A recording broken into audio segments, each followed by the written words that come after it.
Magandang umaga mga kalodi, mga katirada. Sa ngayon, mayroon akong tutorial na gagawin gamit ang Dahua nga DVR. Kailangan muna natin i-set up o i-program bago natin magamit. So, ituturo ko sa inyo kung paano. Ito yung DVR ng 8 channel. Tapos, kailangan natin din yung hard drive. Ito yung hard drive. Ang gagamitin natin is 500 GB lang muna.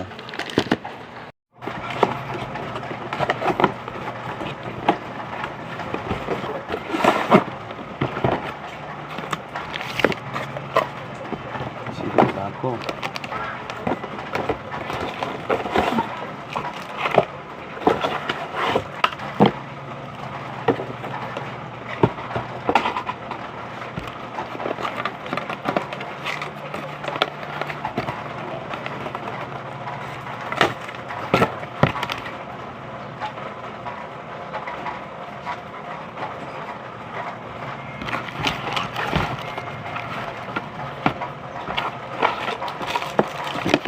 Yung SATA keyboard at yung power cord yung gagamitin natin yung dalawa.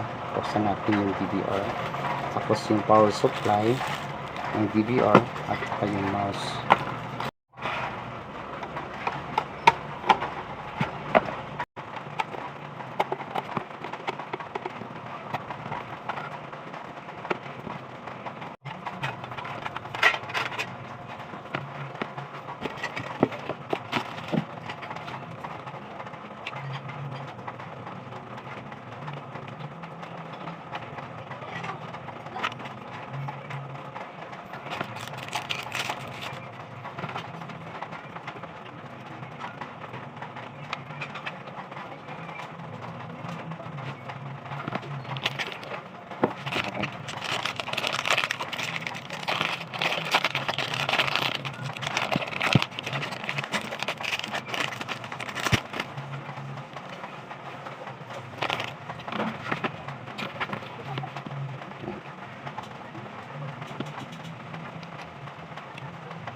I like that bird.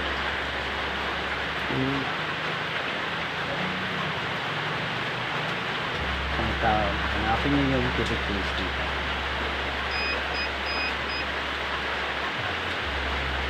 I like that.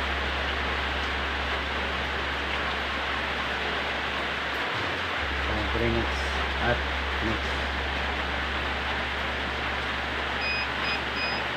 Also.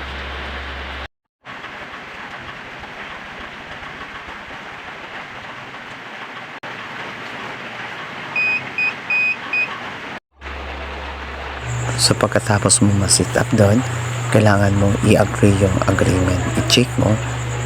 Yan. Click mo. Tapos next.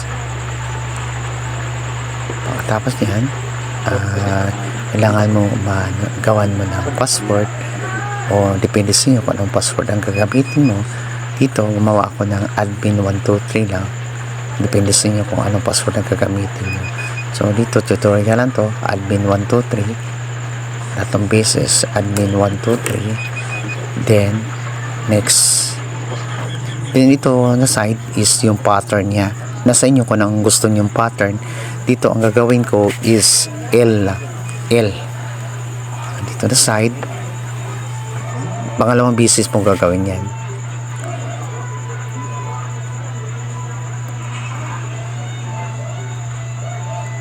Then okay, tapos i-uncheck mo yung dalawa, kailangan mo i-click yung dalawa para hindi mo na kailangan sagutin yung tanong. So next mo na lang diretso.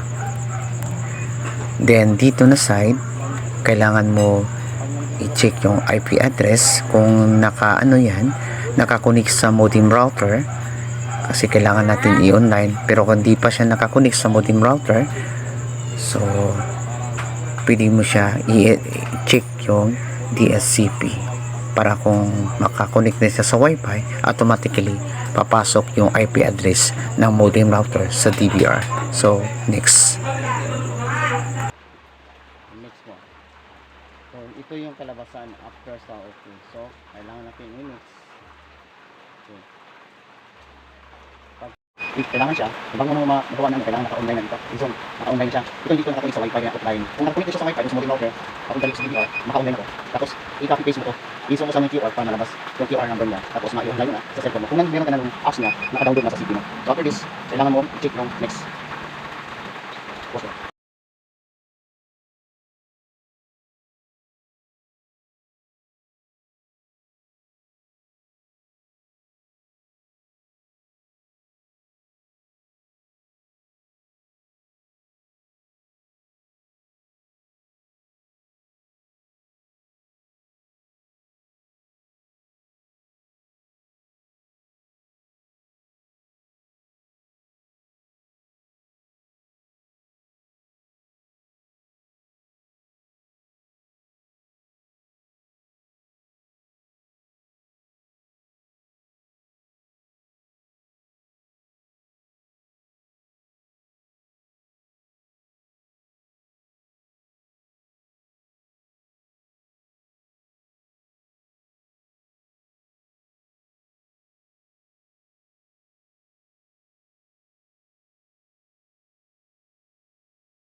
So, operation succeed na.